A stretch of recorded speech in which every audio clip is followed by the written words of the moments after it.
پیغمبر علیه الصلاۃ والسلام فرمایي که په روزه کې یو سړی را ولاړ سو یو ګلاس اوبه یا شربات یا شیدې یا شلومبې یا اوبه هر شی چې دی روزاتي ته ورکړه هغه روزه ورباندې ماته کړه د قیامت په ورځ به الله رب العزت دی د قبر سیونه سي د جنت تر دروازې به الله بیا نه ترجیح کوي یو ګلاس اوبه موږ خو په دا شانو کې ډېر کمزوري چې هر شی پیدا کو موږ کور ته ځغلو د غریبانو خیال زموږ سره والله نسته څونه د خدای بیچارهګان ستا دا اتکان کې ناستم دا اوس ساري پرچون والا یوه زنانه راله یعنې د 100 روپۍ وړه یې غوښته د 100 روپۍ وړه په 100 روپۍ څو وړه کېږي تا اندازه ولګوه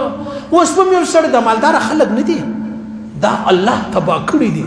دوه کسان جنو وباسي هغوی غریبان کمه دي هغه وایي غریبان کمه دي موټرسایکل لري رکشه لري کور یې خپل دی ځوان دی جوړ دی څه کوې ظالمه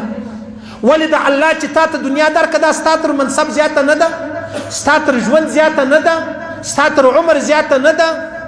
اشه نو تا ته چې درکړی ستا حق دی اوس ودته که بیا ته حسابونه لګوې حساب مه لګوئ واسې ډېر سفید پوشه ستا زه خو والله په دې خبره زه ډېر صدیق سم په دې خبرو چې دونه محترم سړی دی دومره ماته دا اوس کې ډېر محترم سړی محترم والله دومره محترم زه هر وخت احترام کوم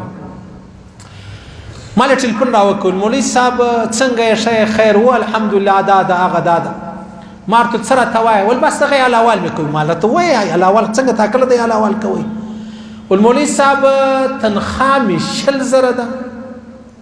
بچانو کورو کرایه او شان قسم په خدای وغلا ته مجبور سوی و مردارو ته مجبور سوی یو زکات باندې کې را پیدا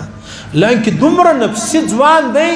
په خدای قسم چې زوم د ازما په دې خبر سي و بچاودل سي لیکن څنګه کوي بچان دي کور والا ده بیماری دي دواوي دي سکولونه دي پرایویټ والا به الله ته جواب ورکړي چې ظالمانو یو کاپی دي په 400 را کوله پر ارچر روډ باندې هغه کاپی په 100 روپۍ پیدا کیږي دا به ګر سره څه کوي وګورئ پوښتنه وکړئ ډېرې پوښتنې مه کوئ موږ کله کله یو سړی راشي مولوي صاحب جوړ یې روغ و الحمدلله 1500 روپۍ در کوم په زکات کې درته کېږي ابل سړی ته مهاراج صاحب داسې وکړه یو دا زکات مکاتر ګرځوه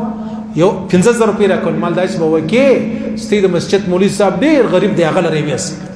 ته به 15,000 زما سره تعلق جوړې بیا ته دا خبره ته په کم بنیاد کوې چې مولوي صاحب زکات پلانوي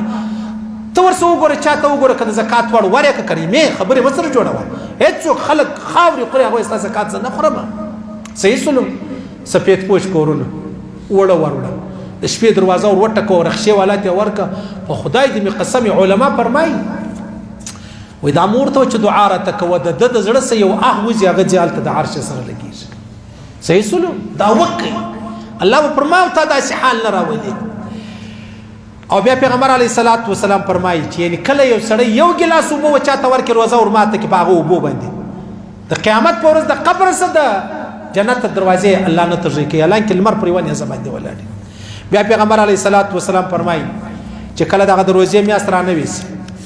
دا زما امت که په دې ثوابو خبر سو وای دی به دا وایي چې یا الله کشکې ټول کال روزه وای کشکې ټول کال روزه وای خو بس دا وکړئ عزیزانو د روزې مسلمانان به د ځان نه جوړوئ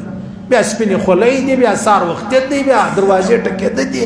دا زموږ ملګری اوس د 4 میاشتې راغلی زبردست د کالج هلک دی قسم په خدای د کالج ولاړې 4 میاشتې وخت ولګ مال ګوره خبردار نارې به نه وایې جنګ به نه کوې تلمنځ نه کوې په چا کار مه لره خپل ځان برابر کړه کې کوئ تراویح وکئ تهجد پیشتمیل راپورته کېږي 2 رکعته کوئ هغه د اولې 10 ورځې وروره تر ملایکو دې ځان تېر کړی دی په آخري ورځ کې در شیطان لا به تر شي نو هېڅ خوند ولاکه کوي صحیح سلو هره شپه تراویح کوو تلاوت کو 15 وخت لمونځ په جومات کو خپل کاروبار کو صحیح سلو خیر عزیزانو الله دې ویل اورېدل قبول منظور وګرځي الله رب العزت دغه روزه زموږ دپاره د ایمان د بقا سبب وګرځي او دغه روزه دی الله رب العزت زموږ دپاره د مرګ هغه خاتمه چې کومه بلل کېږي پر کلمه سبب چې دی هغه وګرځي الله رب العزت دې موږ ورورسوي